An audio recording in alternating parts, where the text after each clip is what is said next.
Welcome to Pass the Mic podcast, a production of Econox Studio and music by Benjamin Schleds. My name is Virginie Glenzer and I'm your host with a million questions. Today we'll be discussing masculinity and femininity with Jean-François Noubel and Mark Green. In this discussion, we'll try to understand how we can increase creativity by rebalancing the masculine and feminine traits within us. For those tuning in for the first time, Pass the Mic is a podcast about sharing different perspectives on a specific topic, not only to expand our understanding of the world, but also to explore new ways of looking at it. Before we start this conversation, let's begin as we always do with a tour de table and have each of you tell us your name, what you do, and why you're interested in this topic. So why don't we begin with you, Mark? My name is Mark Green. I'm an author and a speaker. I do diversity and inclusion work for organizations worldwide.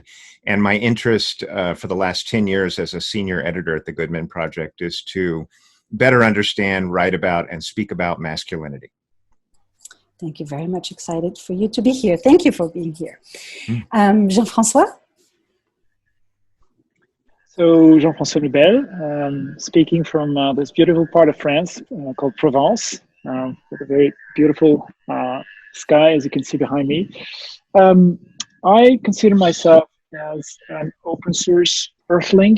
That would really define the most essential things for me is, earthling first, and then open source as a choice to not consider myself as owning anything, but more as living space of flow and connection. I do research and development on a new research field called collective intelligence, which means to understand how living systems work, not just human living systems, but ecosystems and life in general.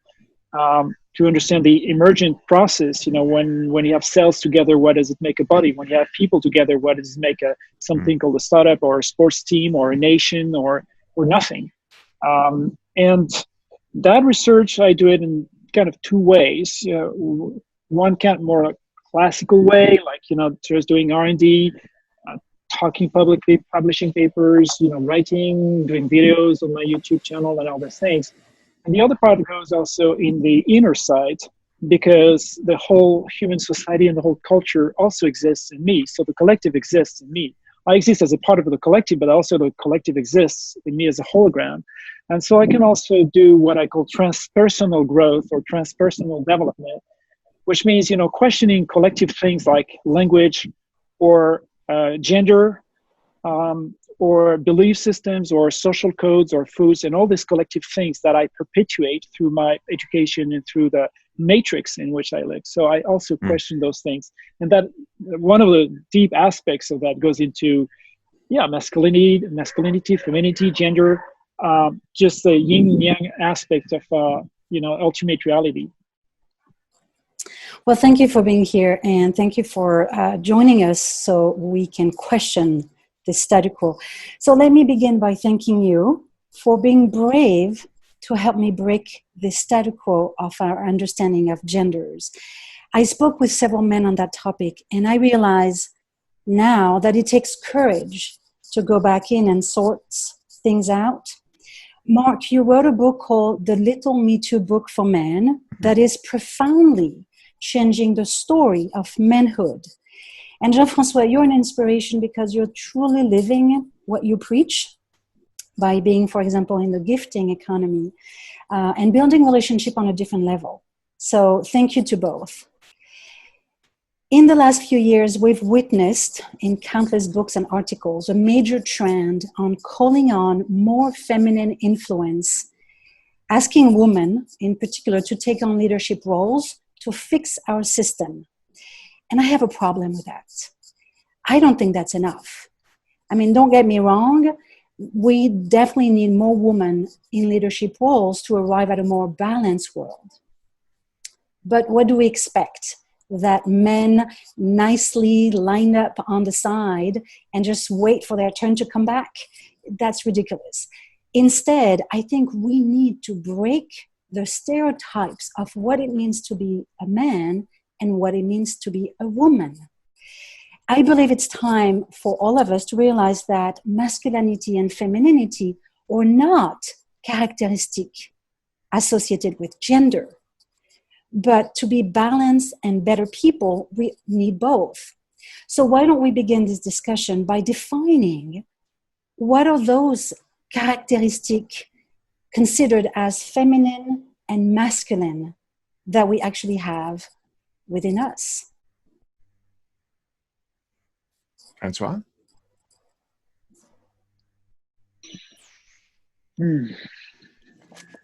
Well, I think if we just observe inside and observe outside, we do see a masculine and a feminine side in everything, whatever the level. And in quantum physics, you have the wave and the particle.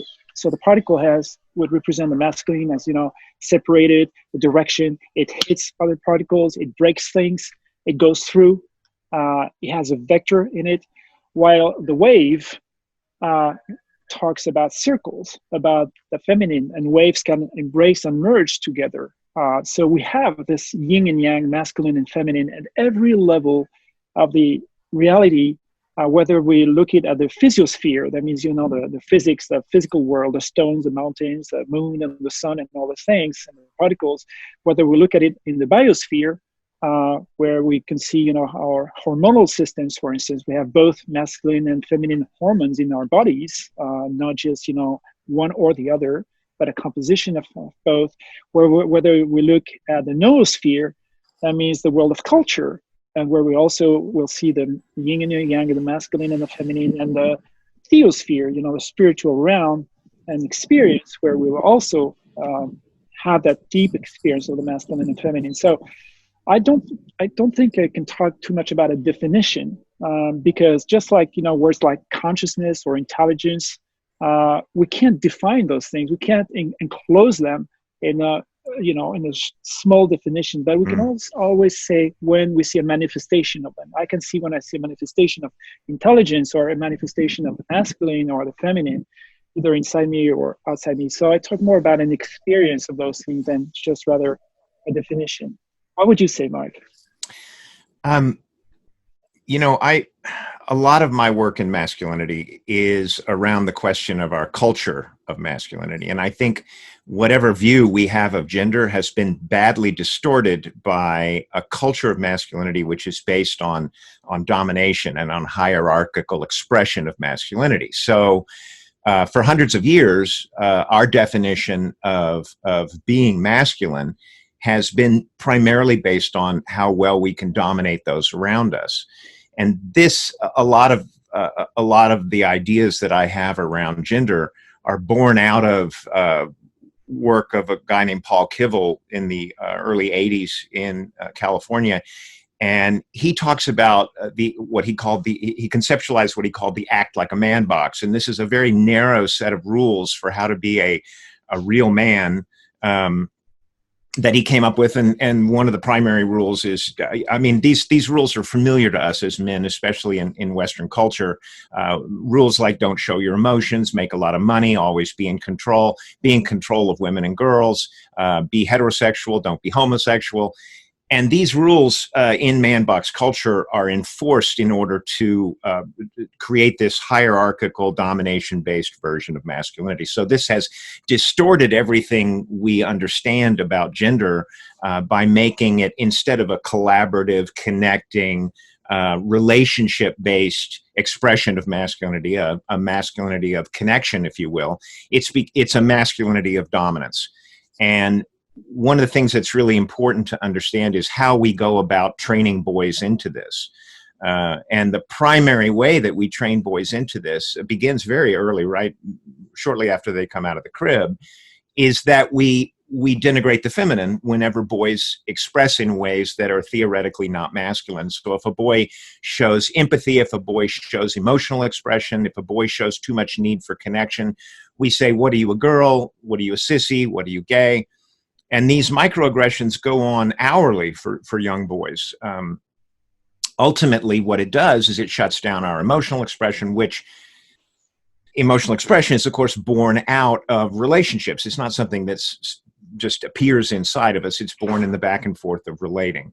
So when you tell a boy don't show your emotions, you're essentially ending his ability to form authentic relationships and to do these things which are wrongly gendered as feminine, which is show empathy, connection across difference, caregiving, all of these things.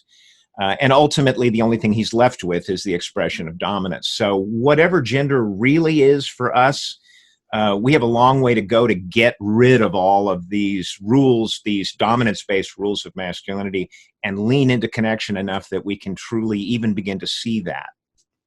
I like this idea, Jean-Francois, of gender being an experience. And actually, it reminds me when I asked my 15-year-old daughter, how do you express femininity? How do you express masculinity? She looked at me and she said, that's a very sexist question. I don't know, and I don't care.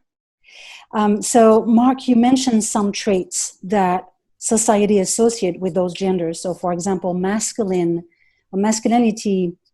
some of the traits, as you mentioned, are dominant, strong, independent, assertive, brave, innovative. And then the feminine one are emotional, collaborative, nurturing, vulnerable, caring, and humble. I want to dive into the real meat of this discussion, if you let me say that. I have a personal question that I would like to ask you both, which when I've asked it, I've had fascinating answers. So can you share with us, what was your personal journey in becoming aware of these two characteristics? And how did you embrace your own femininity as a man? And I'm asking for my husband.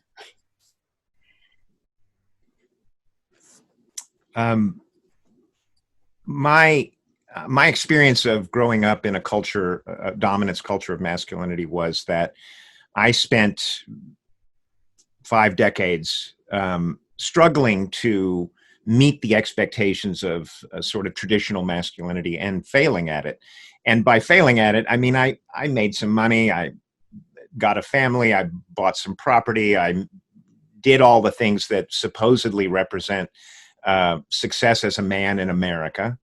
And during that entire time, I felt intense anxiety. I felt like I didn't fit in. I felt like I wasn't doing it well enough. This is all a manifestation of trying to operate in ways that hide aspects of myself that didn't fit into that sort of narrow performance of masculinity. The end product of that was deep uncertainty. And that began to end when my son was born. And what I discovered in that moment, that I began to care for him and hold him. And I've been an independent contractor for a long, long time. So I was at home working all the time after he was born. And he ended up being in my lap and being involved in my life. And I ended up being a primary caregiver for him.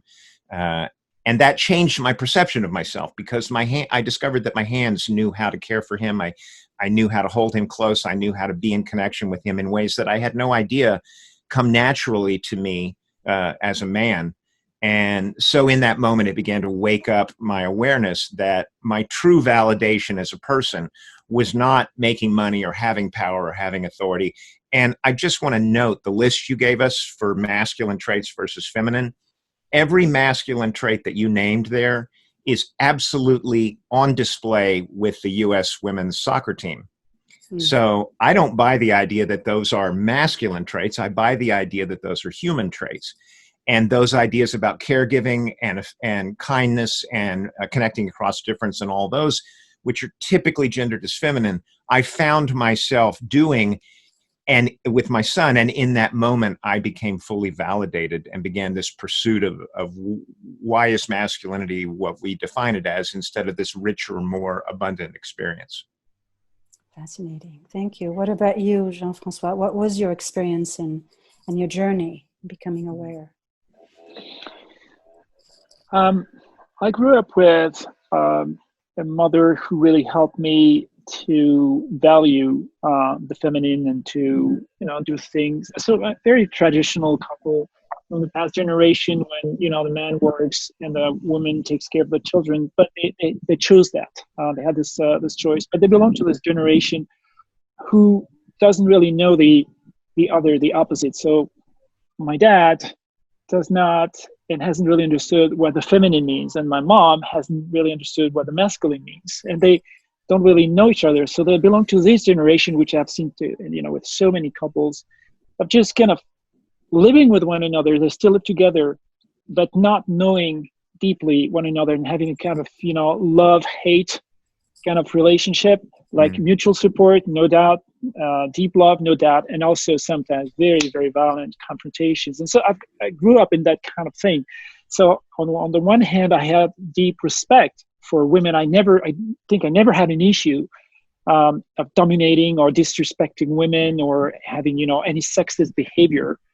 However, I had not integrated in myself the feminine side of myself.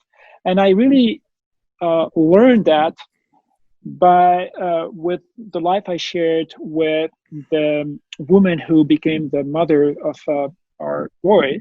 So we live separated today, but we had this 12 years where we had this journey of she learning how to live with a super masculine guy having a masculine behavior unconsciously, and me learning how the feminine side, because she really had the very polarized side on the feminine side, and I had the very polarized side on the masculine side, without any gender issues. Again, not claiming any form of domination, but we had to learn, mutually learn, and we really had this journey of learning that. Also, reading this bestseller, Men from Mars and Women from Venus.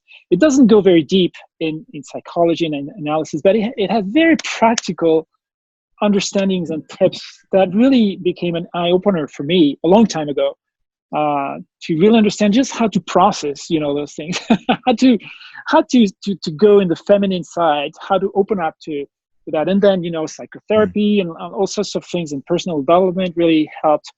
And today, I think I can honestly consider myself as androgynous. I don't know if I say the word correctly in English, kind of hard to pronounce in English, but having really integrated both sides in myself. I remember, as a young man, rejecting very hardly any form of sexism. Like I tried, for instance, I explored my gay side, for instance. I had gay experiences. I did not enjoy them. I really consider myself as a perfectly conventional heterosexual person, but I really wanted to explore what it means to have, gay homosexual relationship, just to try it, to taste have a taste of the experience. And so I think it also helped me to have this opening, and I have integrated that, of course, in myself today. Thank you so much for sharing. It's really interesting to hear how the past has molded us in our choices, and that through experiences we open up to a whole new world.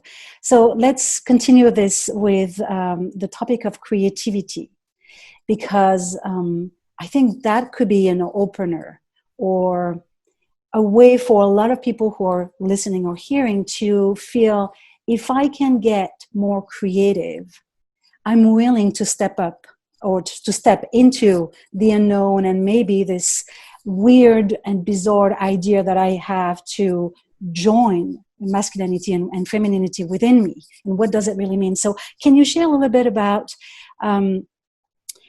how does rebalancing your masculinity and femininity led you to become more creative? Can you give us some example of what it looks like in your work or in your life? I want to go back to some of the language that Jean-Francois has already used in this conversation, because that language is also central to my better understanding of gender and a lot of other aspects of my life. He talked about emergence, and he also has spoken about a larger web of relationships, whether that is at the microbial level or at the social level. I think that one of the damaging aspects of what I refer to as man box culture is that in this process of stripping connection away from boys, we have a very isolating, individualizing culture, right? Men are expected to know the answer when they walk into the room. They're expected to be in control all the time. And what this strips away is the possibility for not knowing, for holding uncertainty, and for what emerges out of a collective creative process, right? So everything that we know about organizations and corporations now in terms of research that's coming out from folks like Deloitte and other organizations is that when you have a fully diverse and inclusive leadership at the top levels of organizations, and this can be BIPOC, it can be women, whatever. When you have that fully diversified, you get dramatically higher levels of creativity, innovation, long-term value creation, profitability. Everything goes through the roof in terms of performance. So what we're actually understanding now is that what emerges out of a process of collaboration where men bring all of their gifts and capacities, but they hold some uncertainty. They hold their ideas more lightly. They wait for a moment and see what everybody else is bringing as well, and they find out where they fit in that process. In other words, we take our isolation and our individualized programming and we set it aside and we begin to understand what it is to be in a network of connection. That's where creativity resides for us. And in the moment that we find that creativity, we also find social connection, which is key to being, to living a happier, richer life. So are you saying that this ability to navigate into uncertainty is a form of a feminine experience?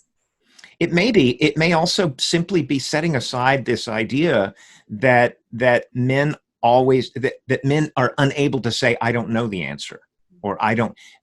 It's very liberating to say, I'm sorry, I don't know the answer. Let's talk about it.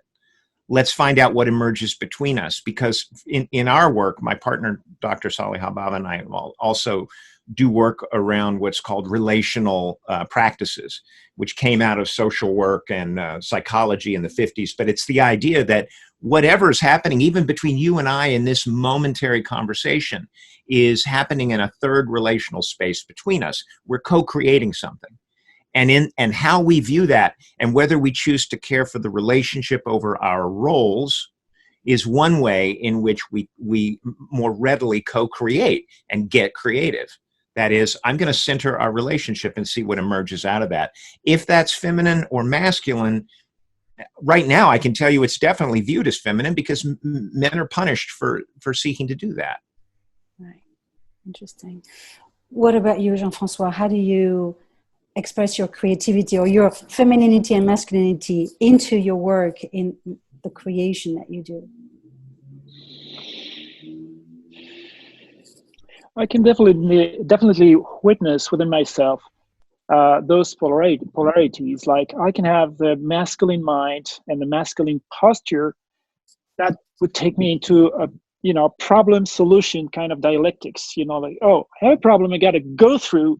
I have to put my manhood into this and solve this thing. And I like it. It has some very beautiful things in this. However, if I just do that, I would leave aside the inner process of empathy. What kind of emotions do I feel right now? Do I feel happy about it?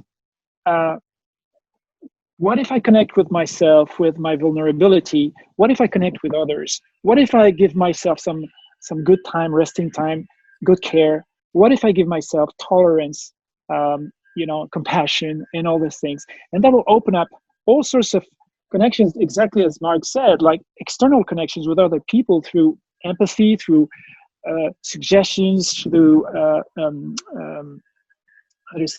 influence, and all those things, but also within myself by connecting to my emotional intelligence as well, where so many things can happen. And then I have that experience that if I allow those sides, those polarities, the masculine and the feminine to flow, to dance within me, then emergence can happen. Emergence, that means when the masculine and the feminine really dance together, integrate either socially with others or internally in my subjective self, then emergence can happen. And then I don't need to just stick into, problem solving kind of mindset. It has its own power, but it does not suffice. We need more, much more than this. And by the way, I often begin my conferences today because people ask me to talk a lot about, the next world and all these things. And I keep saying, if we keep stuck into the masculine mind of problem solving, trying to fix the world, we remain stuck in the in the masculine mind as well, and we remain in the same level of understanding of the world. So maybe we also want to nurture, to create conditions, nurturing conditions for emergence, for things we don't know what will happen. It doesn't play in the problem-solving kind of mindset. It operates into just nurturing possibilities for new forms of emergence in life. And that requires a lot of the feminine side as well, inside of taking care. So you see, I can't talk about creativity without embracing both, not one or the other, one not against the other, but really having both play inside me in my subjective self, as well in the objective world, in relationship with others and with the world. Does that make any sense? Yes, most certainly. I want to note that when we talk about man box culture, these rules of masculinity, some of the rules of man box culture are clearly just, they're not acceptable. Controlling women would be one, be heterosexual, not homosexual. But some of the rules of man box culture represent a version of being human that men or women can do, which is be a strong leader, be clear, be tough, stay with something. Those rules in and of themselves are not problematic. The problem with man box culture is that they are the only allowable performances of masculinity. So they strip away what Jean-Francois is talking about, which is this other set of capabilities, which when you take these traditional ideas of masculinity and these ideas which we, in my opinion, misgender as feminine, but when you put them together, you get a whole human being. And it is in this way that we also strip half of the human capacities away from girls and women, because girls and women traditionally have been restricted from showing tough leadership. I mean, you look at American politics right now, anytime a woman shows tough leadership, she's viewed as being too aggressive, as wanting power too much, all assets which would be considered viable in a male politician. So we're still playing this game where women are stripped of these strong leadership capabilities and men are stripped of the other half of being human. So we have men and women walking around in the world who are not allowed to be fully human and to resource themselves in all the ways that Jean-Francois was talking about in terms of his balance, to reach creativity, to reach optimal human connection, to create community, to do all the things that clearly we need in order to solve the problems of the world. You're right. It almost feels like we are both walking on eggshells. Mm-hmm. Yeah. So, Jean-François, you talked about the new world. Let's talk about the new world, the future. So my 20-year-old daughter told me people think that a woman who's masculine is powerful, but a man who's feminine, weak.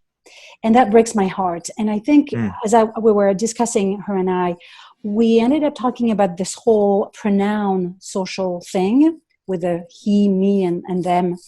And I finally understood what it meant, or at least one possible understanding of this whole movement, which is that those people who are doing it, they want to step outside those gender boxes, and they don't want to be associated with the expectations and the predefined roles that we've created. So do you think that this feminine and masculine challenge and struggle, is it a generational issue? With on one hand you have baby boomers and Gen X that seems to be more struggling with it than the millennium and Gen Z. What do you think? I don't know if you have much of a generational thing, but I would say more like an evolutionary question here, and maybe it happens right in this time. Just putting back my hat as a researcher in collective intelligence, I noticed that that this research field shows that we start to end 5,000 years cycle of pyramidal collective intelligence. The only way, it seems, human nature has found to build big collectives could only go through hierarchical top-down pyramidal structures. Nature has done that. I don't know if we could have done otherwise. I can't revisit the past, reinvent the past. It has worked this way. And that means through a very strong emphasis on the masculine values. It happened this way. If you have a pyramidal structure, that means centralized power, command and control structure, labor division, and a scarce currency, which means also a scarcity philosophy built in every aspect of human fabric, from the way we language reality, from our social codes, from the philosophies of the world, and all those things. So we start to, this kind of collective now have reached its limits. It has worked well since the invention of the writing. The writing enabled that. And now it seems that it hits a wall of systemic complexity. And it opens the path to what we call holomidal collective intelligence, holistic, distributed, which now requires people to step out to free themselves from this prison, this ontological jail of the gender roles, like either man or woman, based on your genitals and all these things. So I find it fascinating to see how some cultures in the world try to reinvent a multi-dimensional space to integrate, to map the reality. Like, as a biological being, yes, you may have a penis or a vagina, but on the hormonal level, you probably have a continuum between the two, and you have the right to stand in every level of this masculine and feminine side. And then also, what about your sexual preference? What about your social, your social persona? Who do you want to exist as, with the others in the social field? And what also on the more spiritual side. So we have a kind of multi-dimensional space where, you can have a feminine body, but a drive towards either the feminine or the masculine or anything in between or outside of the box. And you may also want to appear as a non-gendered person or very masculine or very feminine or anything you may invent. So we need an ontology, we need a language to do that. And I feel really fascinating that it happens. So my research has shown, how language plays a crucial role. Many other invisible architectures do as well, but language do a crucial role. So as a French person and speaking a Latin language, we don't have the neutral thing. We have either a he or a she, a she for a table, and a she for a car and a he for a fridge, those kinds of things. So we live in a very, very binary world, and the English-speaking people have a neutral thing. So I think that language offers today more evolutionary capacities to invent a new repertoire of words, but not just, the neutral thing. We also need to address the constructs, like how we describe the world. And I can share more maybe about that. Like, why do I speak, for instance, not exactly in English, but in E prime, an English prime, a derivative of English, or what I speak in French with F prime, a derivative of French, because I try to address, to hack the language that I can speak in order to build a different matrix inside myself and with others. What would you want to share, Mark, about that question? It's such a hopeful message that you're speaking here, and I do believe that younger people are buying into this because they simply don't want to be held accountable to what is basically a tyrannical, binary, domination-based view of gender. And the terrifying thing about this older model of gender, these rules of masculinity, are that when you raise boys and say, I don't care who you are authentically, here's how you have to perform masculinity, but you say to them, the reason you have value is not who you are, but that you are not a girl, that you are better than girls. When you raise boys in that way, it's a very short step to say, oh, and by the way, you're also better than people of color, you're better than immigrants, you're better than people of that other religion.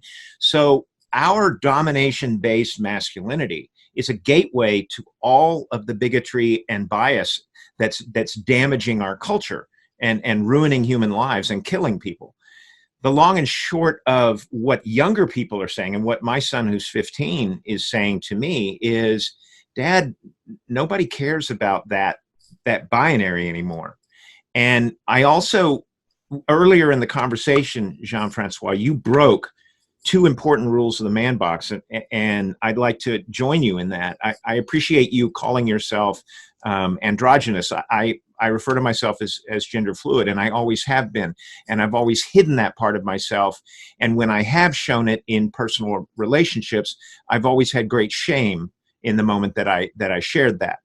So it took a lot, and there was no language for that when I was growing up. There was no way to frame that in a positive way, and there was no community that was saying, hey, it's okay to be that. So I've gotten to a place now where I share that I'm gender fluid, and like you, I tried being with men when I was young for a very similar reason. It wasn't that so much. I wanted to make sure that I wasn't like programmed out of something that might have been really rewarding for me. And the joke I tell is that apparently I don't like stubble. It didn't fit for me. It wasn't quite, I was like, I think I'm, but in that moment, I was completely open to the possibility that something would awaken in me. And I hope that we as human beings can live in a world where we're free to try things and say, well, okay, that didn't fit for me, but it was beautiful. And it's an interesting thing. And I think younger people are done with the rules of what they can or cannot try. And God willing, it's a tipping point where, and we see so much rage directed at them when they do this. Culturally in America, we have there's a direct correlation between the white nationalists and the neo-Nazis and the men who represent this masculinity extremism here, which are MRAs and incels and this sort of twisted, distorted version of masculinity, which aims all this anger and rage at women and especially at feminists. So the binary is becoming more superheated as it's coming under stress, as the culture is shifting. And we have a big fight ahead of us to make sure that we protect people who are pushing against the gender binary and performing masculinity or femininity in a more gender fluid way. It's not an easy topic because it touches on so many intimate subject, whether it's sexuality, whether it's your identity, whether it's your religion. So what would you say, how do we teach people how to reconcile themselves with the two sides of themselves? What can we do?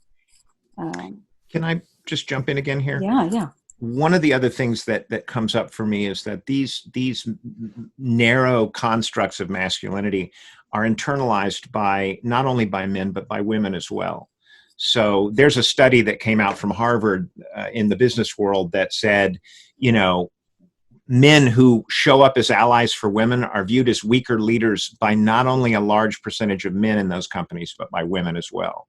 So when your daughter said, men who don't perform this toughness thing are weaker, this is because when you talk about what Jean-Francois called as a pyramidal version of power, whenever anyone voluntarily gives up dominance, everyone gets alarmed because that runs counter to what we've all internalized about how.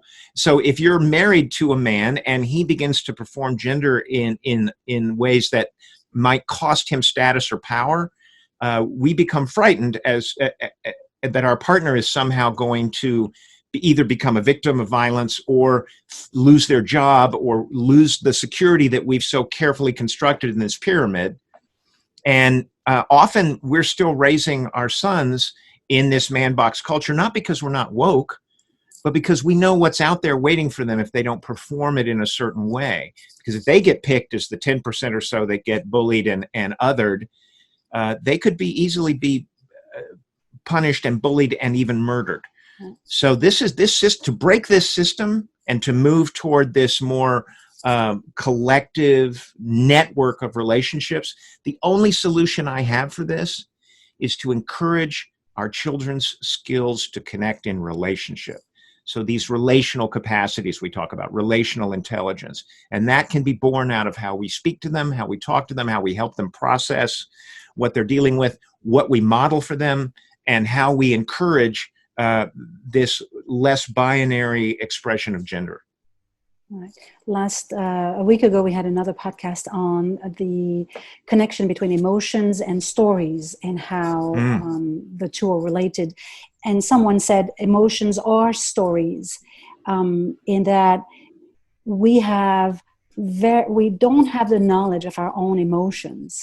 We have we're able to identify very few emotions. And therefore, when we feel something, and that was a man, Jonathan Cook, describing a book called How Emotions Are Made, and that most people can only describe less than 15 emotions when there's actually more than 100. And therefore, when we go through an experience that is negative and we feel something, we're going to attach it to the only emotion that we're aware of. And one of the emotions that men are allowed in society to express is anger. When in fact it could be grief, it could be so many underlying emotions. So there's definitely a need for language and a need for recognizing and allowing our children to express emotion, to go not just to lash out, but to go to ask, what is it? How do you feel? What do we say to men about emotions? Don't talk about them. Yeah. And for me, if you want to understand an emotion, that takes place in relating, in the back and forth of relating with someone else, because an emotion isn't static. So you say something to me and I might become a little uncomfortable. And then I say something back and you clarify that and I become a little more interested, but I'm also slightly irritated. And we go back and forth, and that emotion is emerging and evolving in relating and back and forth. Emotions emerge out of relationships. So if you tell men don't talk about your emotion, they never learn to name it because it gets co-created and named in relating. At least that's my experience of understanding my own emotions. It's only in the back and forth. Right. Emotion emerge in the relations. It's very true. What do you think, Jean-François? What needs to be done to help people understand that they have to rebalance those two, to be more creative and just be who they truly are? Well, I don't know if I have an ultimate recipe for that. I can only talk about my own belief and what I've chosen to do. First, to become that, to allow myself to evolve as much and as far as I can, and with gentleness and kindness, because I could also put myself a kind of masculine pressure to become this or that, and to put kind of super masculine way, evolutionary way, and fall back into the usual trap of running after someone you haven't embodied yet. So it has to go both in the masculine of kind of conquering new spaces, shedding light inside and understanding new things and welcoming my emotions. It has some kind of masculinity in this, or masculine dynamics in this. And at the same time, just, taking good care of myself and giving myself time to nurture, to rebuild, to give kindness, gentleness, and all those things. And if I do that to myself, I'll do it to others, no doubt about it. The other thing that I notice, when you become someone, when that makes you a happier person, someone more creative, someone with a better social ecosystem and all those things, well, it seems that it inspires other people. I don't have to tell people what they should do or to give advice and all those things unless people ask me. But just, people ask me, just like today, why Jeff, why don't you share your experience? And I've seen that it happens a lot. I speak a lot publicly online or in the media here in France. The other thing about evolution goes into creativity. And that connects to my work as a researcher. It goes into this question: what conditions for emergence can I create? I can't force people, but I can create conditions for emergence. And that goes into this very deep field that we call invisible architectures. To understand that, you can understand that through visible architecture. Like if you wanted to create a space where people will go into empathy and mutual care and all those things, you don't go to a McDonald's or a corporate environment. You will go in a specific architecture where people can sit in circle, and when they have, very nice place, inviting place, that will facilitate this process. It doesn't mean everyone will go there. It will create the conditions for emergence for that. Architecture does that. Well, why can't we do it also with designing new currency systems? Why don't we do it with designing new forms of language and new ontological structures? Why don't we do it with the way we relate with other beings? For instance, I've seen that deactivating the pattern, that Mark described so well of masculinity, the one imposed by society, evolved greatly when I left the speciesism, the thinking that our species has every possible right to dominate all the other species on Earth. And so I became a vegan person. And that, people usually confuse veganism with food. No, I mean, veganism means that you've also stepped out of speciesism. That means to consider you as the master of the world that has every possible right to dominate, just like we did with other categories of human beings, whether because of their skin color, because of their gender, because of whatever reason, cultural reason we may find to justify that. Speciesism works the same way. And so stepping out of this ideology as well really helped me a lot. And I see more and more people also making this amazing step and, jumping into veganism. That means stepping out of speciesism, stepping out of the, the word will come back to me. Anyway, so we have many ways to create conditions for emergence. And you don't force people in doing that. You create possibilities for emergence. And I find it very, very, very powerful. And I can share more, of course, anytime if you're all interested in that. It's beautiful. It is. Yeah. Well, we're almost at the end of the hour. So as a timekeeper, I want to thank you for this insightful conversation. And I'd like to end this discussion the way it began, with a tour de table. The intention for this podcast is to help each of us to become the self-authoring leader of our own lives through meaningful actions. So let's pass the mic and share what you've heard today that would either inspire you to do something differently than the way you did it prior to this conversation, or anything that you feel was left unsaid. And I'm going to start by sharing my own takeaways to give you a moment to collect your thoughts. So first of all, I really enjoyed this discussion. I've been struggling in my own life as a woman because I was raised with classical model of the woman staying home and beautiful example of mothers or grandmothers either working as teachers or not working and being stayed at home and enjoying themselves, and then father and grandfather working. And I was always attracted to the men's world. Traveling, working. I love working. And when I look at those adjectives that I described, that is associated with gender, assertive and combative and competitive. That's me, and I'm not a man. So it was really frustrating as a woman to be in a man's world because the expectation were not who I thought I was. And when I look at the young generation, I'm hopeful because I think they are letting go this. I appreciated what you said, Jean-François, about the fact that being human is really, it's not so much about being man and woman, but it's really the experience that change ourselves and that really defines us. And I also liked what you said, Mark, about how emotions emerge within the relations. So whether it is through the language, finding new words to describe ourselves, or creating a new type of organization. I'm part of a cooperative, which is really in that search of finding a structure that allows me to be who I am and not who I was told to be. And I can feel a lot more creative, actually. I've created in the last 6 months to a point that it's almost like in the last 10 years. It's really interesting.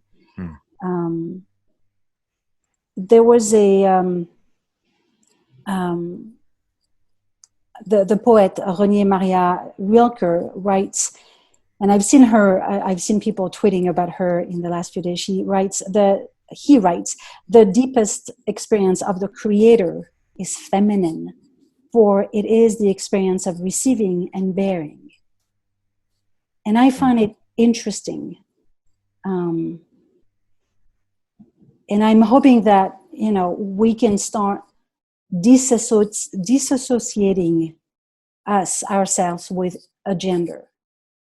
Because, yes, I may have a physical body that looks like a woman, but deep down, I'm much more than just a woman. And I hope that some way that my husband is on the outside a man, but deep down, he's much more than just a man. And I think if we had another word to describe maybe human, maybe being, I don't know, that would, bring the two together and stop this fighting.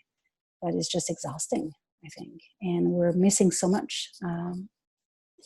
So thank you to both. Really appreciate this difficult discussion. So why don't we pass the mic, and Mark, is there something that you would like to leave us with? Yeah, I shared some numbers earlier about what happens in fully diverse and inclusive organizations when all different kinds of human beings are given equal leadership power and roles, and you flatten the structure and you begin to go more lateral. The productivity is massive, and I think we need to understand what it has cost us thus far to not operate in that way. Because if these numbers are correct, that it's 6 times higher levels of long-term value creation, 4 times higher innovation, what has 600 or 800 years of male-dominated leadership cost us in terms of additional solutions and creativity around the problems that face mankind? And we can no longer just spin our wheels allowing a male-based domination hierarchical system to cheat us out of this vast set of additional innovation, creativity, solutions for what's challenging us. That said, what I came away with that's going to stick with me is Jean-Francois's talk about speciesism. I think that's going to make a change for me. So thank you for that, Jean-Francois. Wonderful. What about you, Jean-Francois? What are your last thoughts or? Before dying? Well, don't we always die anyway? Well, the great gift comes as both of you. This connection that we have, meeting peers and human beings expressing each of them in their own way, their multidimensionality, in their own way with their own language, and that represents a great gift for me, an experiential gift that I really want to acknowledge and feel grateful, express my gratefulness for. Wonderful. Thank you very much. Well, maybe the next generation of leaders thriving in this new world might be the one who consciously learn to balance their femininity and masculinity within themselves. Or perhaps it could also be those who decide to kill those stories once and for all and just be who they truly are. Thank you so much. I'd like to end by asking viewers and listeners to like this video and subscribe to the podcast, but more importantly, to tell us in the comment, what are the feminine and masculine traits and characteristics that you have that you can recognize within yourself and see what comes up. Thank you very much.